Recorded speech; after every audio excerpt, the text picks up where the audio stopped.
Sallallahu Alaihi Wasallam didatangi oleh malaikat Jibril. Kemudian Rasulullah Sallallahu Alaihi Wasallam diberikan nasihat pelajaran oleh malaikat Jibril. Rasulullah bersabda, "Atani Jibrilu alaihi salam." Telah datang malaikat Jibril kepadaku. Faqala, kemudian malaikat Jibril berkata, memberikan nasihat kepada Rasulullah Sallallahu Alaihi Wasallam. Nasihat ini berlaku juga buat kita sebagai umatnya Rasulullah Sallallahu Alaihi Wasallam. Apa nasihat malaikat Jibril? Malaikat Jibril mengatakan, "Aish ma syi'ta fa innaka mayyitun." Itu nasihat yang pertama. Jadi ada 3 nasihat yang sampaikan malaikat Jibril kepada Rasulullah Sallallahu Alaihi Wasallam. Yang pertama, ishma syi'ta fa innaka mayyitun.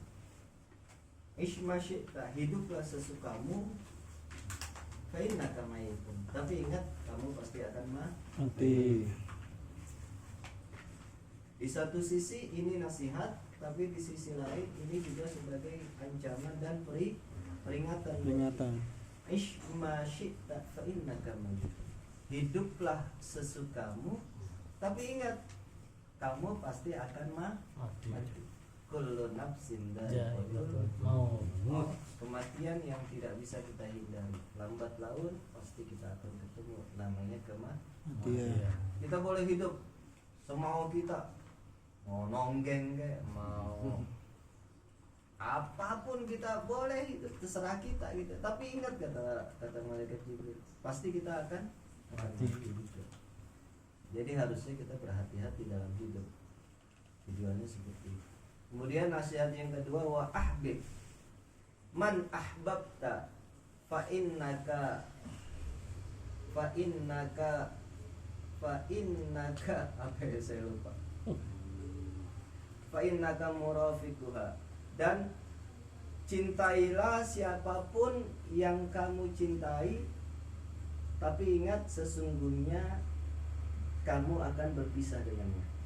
Boleh cinta siapa aja, mau cinta istri, cinta anak, cinta artis, cinta siapapun boleh. Tapi ingat, kita pasti akan berpisah darinya. Apapun yang kita cintai di dunia ini pasti akan berpisah. Pasti akan kita tinggalkan. Apapun yang kita cintai itu, mau dia harta, mau dia orang, mau dia jabatan, mau dia apapun, pasti kita akan berpisah selama kita di dunia. Kemudian nasihat yang ketiga adalah i'mal ma syi'ta fa innaka majziyun bi. Dan berbuatlah sesukamu, tapi ingat, suatu saat kamu akan mendapatkan balasan. Di dunia ini boleh kita hidup sesuka kita, boleh, terserah. Fa innaka majziyun. Tapi ingat bahwasanya suatu saat kita akan dimintai pertanggungjawaban. Mau baik kah, mau buruk kah, mau jelek, mau kebaikan, mau kebajikan, mau maksiat, mau apapun, silakan. Fa innaka majziyun bi. Tapi ingat, pasti kita akan dimintai pertanggungjawaban. Fama ya'mal mithqala dzarratin khairan wa ma ya'mal mithqala dzarratin syarran. Siapa yang berbuat kebaikan walaupun sebesar biji zat roh, pasti akan mendapatkan balasan. Dan barang siapa yang melakukan keburukan walaupun sebesar biji zat roh, pasti akan melihat balasan. Biji zat roh itu sama ulama ditafsirkan seperti semut yang sangat kecil.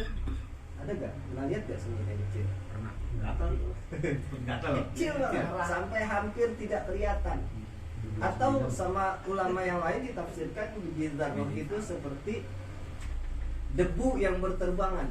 Kalau dia ditiup angin, terkena sinar matahari, itu kelihatan ada debu yang berterbangan. Kebaikan sekecil itu akan kelihatan, dan keburukan sekecil itu pun juga pasti akan kelihatan. Karena di samping kiri kita ada malaikat rakib dan atid. CCTV yang paling hebat, CCTV yang paling canggih adalah malaikat. Rakib atid ada di samping. Kalau CCTV yang di rumah ya cuma nyenternya di situ doang kan. Tapi kalau Raqib Atid mana aja kita pergi ada dia tuh terpantau gitu. Ya kadang-kadang hal ini yang kita sering lupakan. Mudah-mudahan kumpulnya kita di sini sebagai penghapus dosa juga. Yang manusia hidup, saya, kita semua pasti nggak luput dari salah dan dosa. Dan semakin kita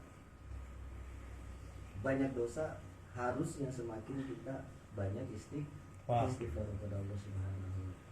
Yang bagus itu adalah sayyidul istighfar kita baca setiap. Allahumma anta rabbi la ilaha illa anta khalaqtani wa ala hadika wa ala istata'tu wa a'udzu bika min syarri ma sana'tu laka bi ni'matika alayya. Bu bidzambi faghfirli fa innahu la yaghfiru dzunuba illa anta. Istighfar dari kita dan istighfar buat orang tua kita yang sudah meninggal. Orang tua kita yang sudah meninggal bacain istighfar, atau keluarga kita, istri, anak, atau siapapun yang meninggal, kita mohonkan istighfar. Maka dia akan menjadi penghapus dosanya, meringankan dia di alam kuburnya dari siksaan Allah Subhanahu wa Ta'ala. Paling tidak minimal lebih fili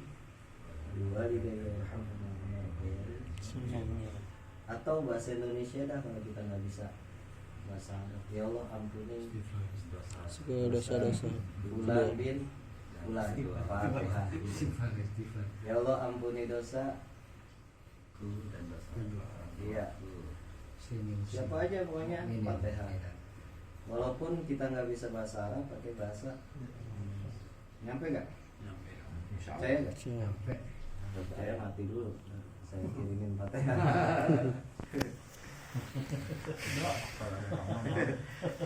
Makanya banyakin istighfar, banyakin istighfar. Makanya ada kalau mati dulu bisa balik lagi nggak?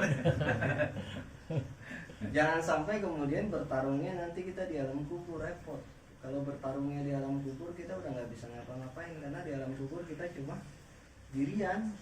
Kalau di dunia ini kita masih bisa istighfar, masih bisa mohon ampun ya. Kalau udah masuk dalam kubur nggak bisa.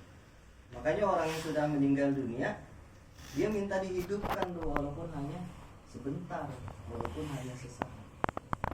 Rabbi laula akhartani ila ajalin qarib. Ya Allah, berilah tenggat waktu sebentar, hidupkan saya sebentar aja. Fa'as-saddaqo wa akun minas sholihin. Maka aku akan bersedekah. Nah, makanya pelajaran dan hikmah buat kita nih, kita punya pembina berbagi Faris, sedekahnya luar biasa. Ya, karena orang yang sudah mati minta dihidupkan lagi walaupun cuma sesaat. Buat apa? Sedekah. Aku akan bersedekah wa aku minas sholihin, dan aku akan menjadi orang-orang yang soleh. Sudah mati minta dihidupkan walaupun sebentar, ingin bersedekah. Karena hebatnya pahala sedekah itu di sisi Allah Subhanahu wa Ta'ala. Hebatnya pahala sedekah itu, karena dia akan menjadi pahala jariyah, pahala yang terus menerus akan mengalir. Jadi ada pepatah yang mengatakan orang yang beruntung adalah orang yang nyawanya sudah tiada, tapi pahalanya terus mengalir. Orangnya udah nggak ada tapi pahalanya ngalir terus sama.